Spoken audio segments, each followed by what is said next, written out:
CBI ইডির ভয়ে বিজেপিতে যোগ, টার্গेट तापस राय।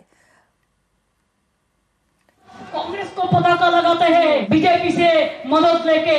बीजेपी का जो कैंडिडेट हुआ है उसका काम है सुदीप्ता को बर्बाद करने के लिए। और सुदीप्ता हमारा तृणमूल कांग्रेस का लीडर है, उसको भी अरेस्ट किया था, कोई गलती नहीं था, उन्होंने पार्टी नहीं छोड़ा। और बीजेपी में अभी जो खड़ा वो पार्टी छोड़ के भाग गया कि उसको सीबीआई पकड़ा, ईडी पकड़ा, इसी के लिए। সিবিআই আসেনি, সুদীপ বন্দ্যোপাধ্যায়ের চাপে ইডি এসেছিল, পাল্টা তাপস রায়ের।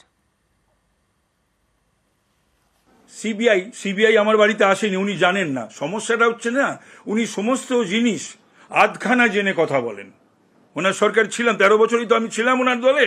তো উনি বলুন না কোন অন্যায় কাজের সঙ্গে বা কোনো দুর্নীতির সঙ্গে আমি যুক্ত ছিলাম। উনি খালি বলছে সিবিআই। আমার বাড়িতে সিবিআই আসেনি, আমার বাড়িতে ইডি এসেছিল, সেটা সুদীপ ব্যানার্জি পাঠিয়েছিল, সেটা দলের বহু এমএলএ এমপি মন্ত্রী আমাকে বলেছিল।